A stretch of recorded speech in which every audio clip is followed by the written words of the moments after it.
श्योपुर में, मध्य प्रदेश के श्योपुर में उफनती नाले को पार करते हुए एक बस पलट गई। दरअसल पुलिया के ऊपर से बस गुजर रही थी। यह जानते हुए भी ड्राइवर ने कि पुलिया के ऊपर से पानी गुजर रहा है, उसने बस को पुलिया के ऊपर से क्रॉस कराने की, पार कराने की कोशिश की और यह चेष्टा सही साबित नहीं हुई। बस पलट गई, 9 लोग इसमें जख्मी हो गए, 50 से ज्यादा लोग इस बस में सवार थे। यानी कि उन सभी लोगों की जान को जोखिम में डाला इस बस के ड्राइवर ने। और बस कैसे पलट गई इन तस्वीरों में आप देख सकते हैं। और उसके बाद से कड़ी मशक्कत के बाद इन लोगों को वहां से रेस्क्यू किया, बचाया जा सका। तो यानी कि जान जोखिम में डाली गई इस ड्राइवर की तरफ से, और वो तस्वीरों में क्लियर दिख रहा है। क्योंकि और भी बहुत सारे लोग हैं जो सड़क के दोनों ओर इस इंतजार में हैं कि कब पानी का ये रफ्तार कम हो, कभी वेग कम हो, कब पानी घटे तो वो सड़क के पार उस पार जो है जाएं। लोग इंतजार करते रहे, लेकिन ये जो बस ड्राइवर था इसने सोचा कि बस हैवी है और इस पानी को आराम से क्रॉस कर लेगा, वो आराम से पार चला जाएगा, लेकिन ऐसा हुआ नहीं। तो आप इससे यह अंदाजा लगा सकते हैं कि जब बड़ी से बड़ी बस भी तिनके की भांति गिर जाती है तो आदमी की क्या मजाल। उत्तर प्रदेश के बलरामपुर में भी राप्ती नदी का जलस्तर काफी बढ़ चुका है और इसकी वजह से सैकड़ों गांव और मोहल्लों में बाढ़ का पानी भर चुका है। ये तस्वीरें बताने के लिए काफी है। इतना ही नहीं, राष्ट्रीय राजमार्ग पर भी पानी बहने लगा है। राप्ती नदी ने अब तक के सारे रिकॉर्ड तोड़ दिए हैं। ये गांव है, यहां पर आवाजाही होती थी, लोगों के घर थे, आंगन थे, लेकिन फिलहाल सब डूबे हुए हैं। ये एक सड़क हुआ करती थी फिलहाल तो, लेकिन अभी पानी में डूबी हुई है। आप देख सकते हैं कि कहां तक पानी में डूबी हुई गलियां, लोगों के जो ग्राउंड फ्लोर है वो अंदर तक जो है उनमें पानी भरा हुआ है, घरों में लोगों के पानी घुस गया है।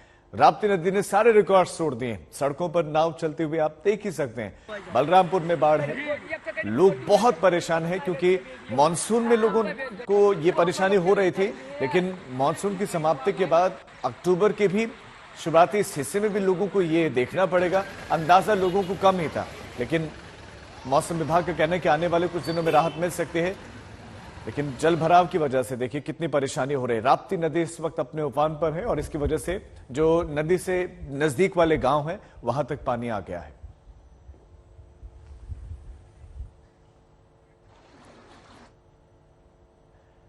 पिछले 3 दिनों से बहराइच में भी लगातार बारिश हो रही है और इस वजह से वहां की 2 प्रमुख नदियां उफान पर है। सरयू नदी में जलस्तर बढ़ गया है, जिसकी वजह से निचले इलाकों में करीब 150 गांव बाढ़ की चपेट में है। वहीं घाघरा नदी भी जलस्तर बढ़ने की वजह से उफान पर है। यहां पर जलस्तर घाघरा नदी का डराने वाला है। बहराइच में आप देखिए सड़क के ऊपर से किस कदर पानी बह रहा है। लोगों की जो मेहनत की फसल थी वो चौपट हो गई है। लोगों के घर पानी में डूबे हुए, पहला कच्चा मकान, ऊपर से उनमें भी पानी घुस जाता है। तो लोगों के लिए ये बड़ा संकट है, क्योंकि सिर्फ छुपाने के लिए घर तक नहीं बचा है। अब लोग दूसरी जगह आसरा तलाश रहे हैं। तो नदियां उफान पर है। श्रावस्ती में पिछले 4 दिनों से लगातार बारिश हो रही है और नेपाल से छोड़े गए पानी की बाद से राप्ती नदी का जलस्तर बढ़ गया है। क्योंकि पहाड़ों पर लगातार बारिश हो रही, नेपाल में बारिश हुई, राप्ती नदी का जलस्तर बढ़ा, वहां से डैम के गेट खोले गए और पानी निचले इलाकों में बढ़ा। नदी के उफान पे आने की वजह से सैकड़ों गांव खतरे की जद में। नदी के आसपास के इलाके में ज्यादातर घरों में पानी भरने लगा है या फिर भर भी चुका है। कई बार बाढ़ प्रभावित इलाकों में फंसे हैं, जिन्हें सुरक्षित जगहों पर पहुंचाने के लिए लगातार रेस्क्यू ऑपरेशन चलाया जा रहा है। ये तस्वीरें आप देखिए कि किस कदर लोग परेशान हो रहे हैं और जो एनडीआरएफ की टीम है वो रेस्क्यू करने में जुटी हुई है, क्योंकि लोगों के घरों में पानी है। अब आपको राजस्थान के करौली की तस्वीर दिखाते हैं। वहां पर 2 दिन से बारिश हो रही है और इसका असर वहां की सड़कों पर दिखाई देने लगा है। साथ ही निचली कॉलोनी इसमें पानी भर गया है।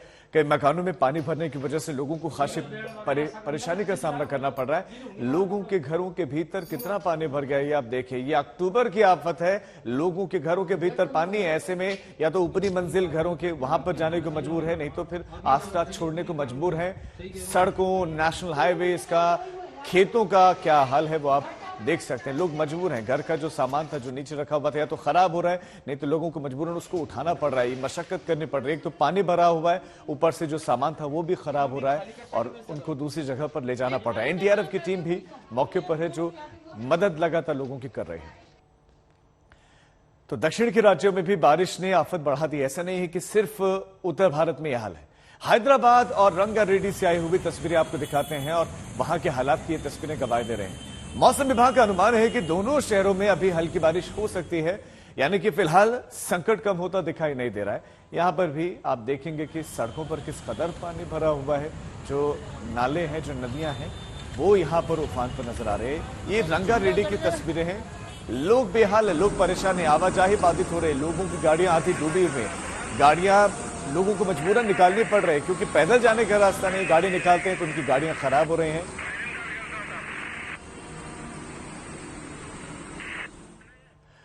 पहाड़ों पर भी लगातार बारिश और बर्फबारी हो रही है। चमोली की तस्वीर आपको दिखाते हैं, जहां पर देर रात से रुक रुक कर तेज बारिश का दौर जारी है। तो वही पवित्र तीर्थ स्थल हेमकुंड साहिब में एक बार फिर से 2 इंच तक की बर्फबारी हो गई। यहां पर बर्फबारी के साथ ही कड़ाके की सर्दी देखने को मिल रही है। हालांकि एक दिन के बाद यानी कि 10 अक्टूबर को कल हेमकुंड साहिब के कपाट शीतकाल के लिए बंद होने जा रहे हैं और आज के दिन जो श्रद्धालु है वो बड़ी कम संख्या में वहां पर पहुंचे हुए हैं। अब बर्फबारी के बाद से कड़ाके की सर्दी है, लेकिन तस्वीरें आप देखेंगे कि बेहद दृश्य चमोली के हेमकुंड साहिब और काफी ऊंचाई पर यह स्थित है और यहां पर बर्फबारी भी पहले होती है और कपाट भी बहुत देरी में खुलते हैं। चारों धामों के कपाट पहले तुलनात्मक खुल जाते हैं, जबकि हेमकुंड साहिब के कपाट थोड़ी देर में खुलते हैं।